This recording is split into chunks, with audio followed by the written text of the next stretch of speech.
So she said that we always try to ask our scholars there why in certain prayers we got to pray 4 rakat and in other times have to pray 3 and sometimes 2. Also why during the pilgrimage we have to throw 7 stones, not 6 or 5 for instance.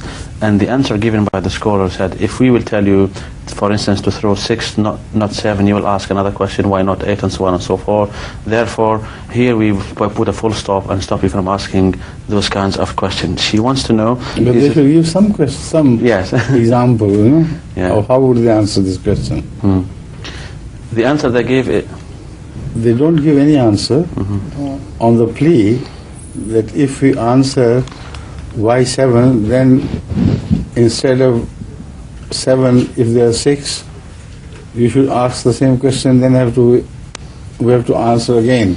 Yes. Why it should be 6, should not be 6, and so on. So they avoid the answer under the plea of a reasonable attitude.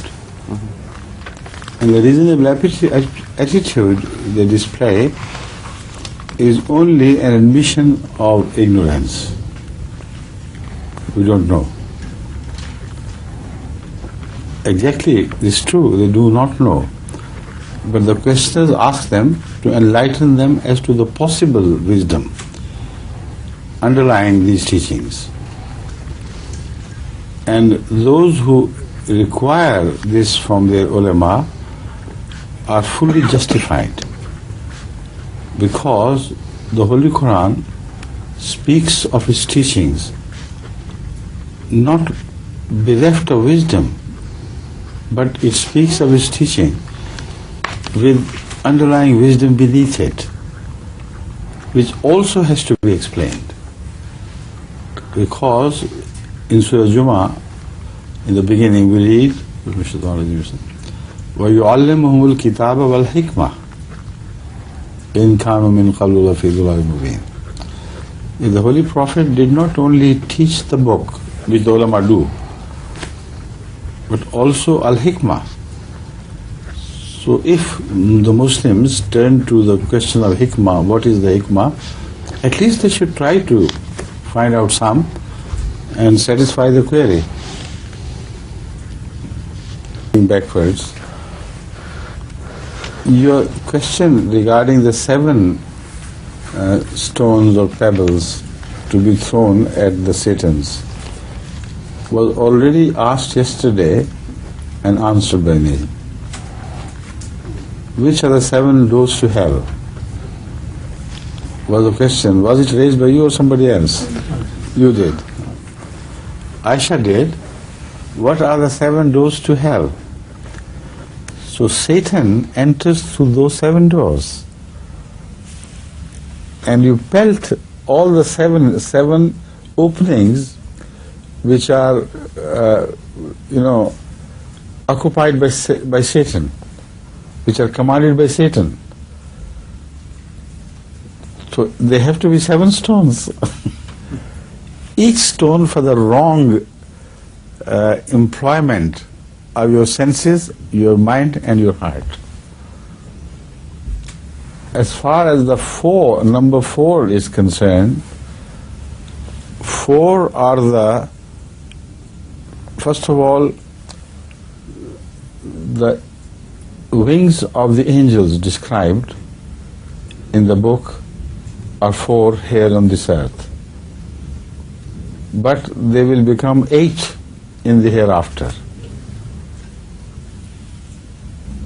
Those who carry the throne of God, the number of angels becomes 8 there. But here on the earth they are described as 2, 3, 4 and 5. 2, 3 and 4. Not more than 4. Now what are these 4 things? These 4 wings are in fact indicative of God's attributes. And Surah Fatiha gives just 4 attributes of God, which are Rabbul Alameen, Ar-Rahman, Ar-Rahim, and Malik Yawmiddin. So each attribute is represented by an angel. And the attributes of God are related to the angels in the sense that they specifically take care of rububiyat or rahmaniyat or rahimiyat or malikiyat. So that is the significance of number 4. But the Holy Quran does not present the image of an angel with only one wing. 2, 3 or 4. Yes. Read the relevant verse. A single winged angel is never mentioned. So the 2 attributes are represented by 2 angels and 2 rakats. 4 attributes are represented by 4 angels or 4 rakat. 3 rakat represent the 3 attributes and 3 angels. So the number tallies with the others, other similar numbers so perfectly that one is amazed. It could not have happened by accident. It has to be designed. So 2 and 4 we understand, and 3 lies in between. But what else is the significance of number 3 in our prayers? That I have already spoken about repeatedly during my various question and answer sessions, but here again for your benefit I'll remind you that in all the prayers which are farz, the 5 times prayers of the day, including their not including all those which are called farz,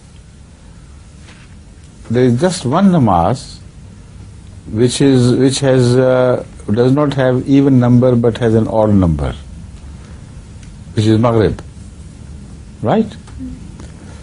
All the rest are even numbers. This has another significance other than what I have already told you. Ahmad sallallahu alaihi wasallam always did things in odd numbers instead of even numbers, things which man can do of his own choice. Because he said Allah is odd in number, so he loves the odd number. So it's a completely different type of significance which lies in the emotional attachment to God and His unity. So that is why all the prayers which are obligatory, with the addition of one prayer which is Maghrib, which is also obligatory, are turned into odd numbers. Because when you add 1 to 100,000, the ultimate result would still be odd. So although we would be saying prayers in 2s and 4s, when you add Maghrib prayer, then the entire number of all the obligatory prayers turns into an odd number. And this is consistent because in non-obligatory prayers as well, in Nawafil, when you say the Tahajjud, at the end you add 1 rakat. And that witr turns the whole of the non-obligatory or optional prayers into an odd number. So this is how the 4s and 2s do not contradict the importance of odd numbers. When you add 1 to them, they all become odd in totality. So this is again not accidental. It has an evident system in it, consistency. Both in case of obligatory and non-obligatory prayers, we have this consistent attitude. Please.